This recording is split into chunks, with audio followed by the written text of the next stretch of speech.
2023년 6월 고1 학력평가 38에서 42번 지문 설명 진행하도록 하겠습니다. 먼저 첫 번째 문단입니다. 어떤 안건을 대하는 집단 구성원들의 생각이 각기 다르므로 상이한 생각들은 집단적 합의에 이르게 하는 의사결정 과정이 필요하다. 공공선택 이론은 이처럼 집단을 구성하는 개인의 의사가 집단의 의사로 통합되는 과정을 다룬다.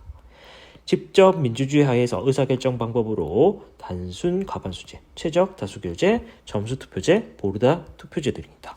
자, 그래서 이렇게 네 가지 공공선택 이론을 소개하겠다라고 설명하고 있습니다. 다음 두 번째 문단입니다. 단순 과반수제는 투표제의 과반수가 지지하는 안건이 채택되는 다수결제다. 우리가 일반적으로 알고 있는 다수결제도라고 보시면 되겠습니다.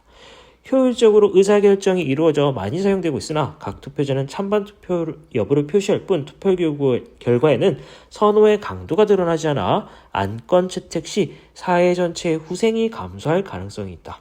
그렇죠. 그러니까 결과만 드러나기 때문에 어느 정도의 그 선호도가 드러난지를 알 수가 없기 때문에 전체의 후생이 감소할 수 있습니다. 이는 다수 행포에서 소수의 이익이 침해되는 상황이 발생할 수 있음을 의미한다.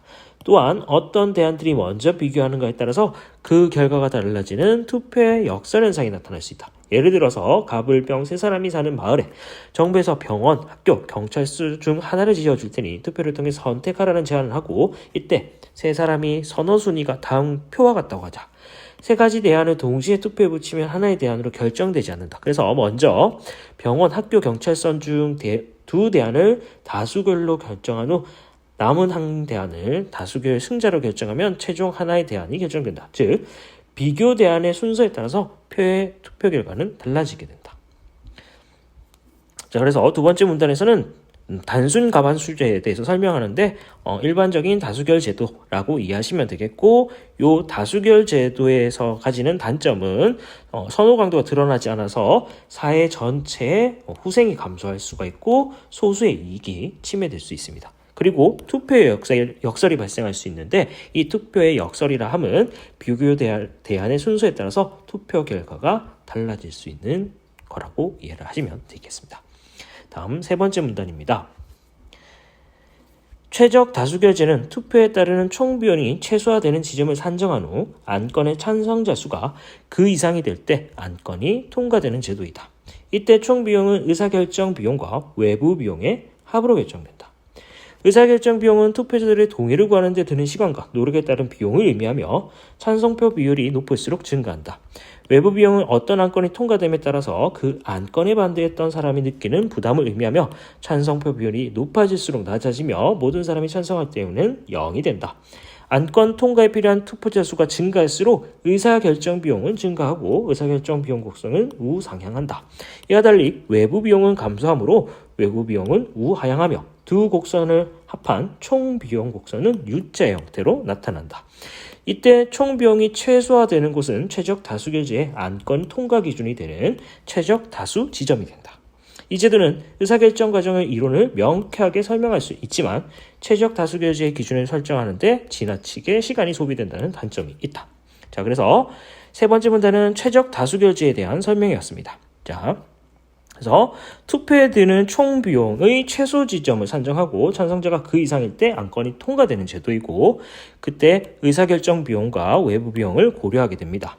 그래서 의사결정 비용 같은 경우는 찬성 비율이 높을수록 증가하고 외부 비용은 찬성 비율이 높을수록 낮게 나옵니다. 그리고 투표자가 증가할수록 의사결정 비용 증가 우상향하고 외부 비용은 감소 우하향하고 두 곡선을 합치면 U자 형태로 나타나며 그 비용, 총 비용, 둘을 합친 총 비용이 최소화되는 지점에서 안건 통과 기준이 설정되게 됩니다. 최적 다수결제의 장점은 의사결정 과정을 이론적으로 명쾌하게 설명 가능하지만 시간이 오래 걸린다는 단점이 있었습니다. 다음 네 번째 문단입니다.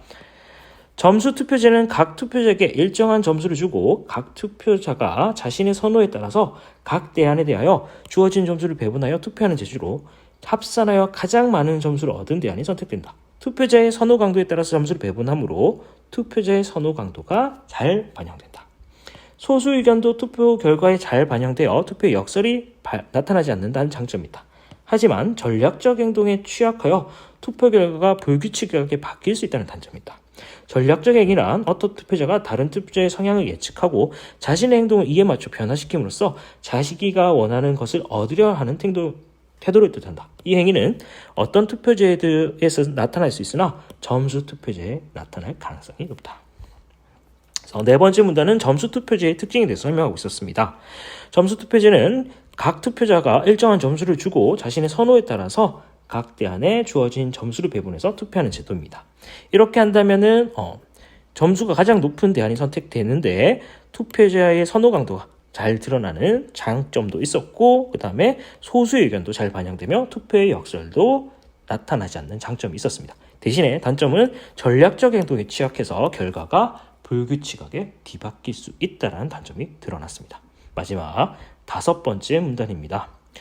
보르다 투표제는 n개의 대안이 있을 때 가장 선호하는 대안으로부터 순서대로 n-1 최종적으로 1점을 주고 합산하여 가장 높은 점수를 받은 대안을 선택하는 투표 방식으로 점수 투표자들이 오로지 순서에서만 선호 강도를 표시한다. 이 제도에서는 일부 선호가 아주 높은 대안보다는 투표자 모두에게 어느 정도 차선이 될 수 있는 중도 대안이 채택될 가능성이 높으며 점수 투표제와 마찬가지로 투표의 역설이 발생하지 않는다. 자, 보르다 투표제는 n개의 대안이 있을 때 가장 선호하는 대안으로부터 각 1점씩 빼서 합산해서 가장 높은 점수를 받은 대안이 선택되는 방식입니다.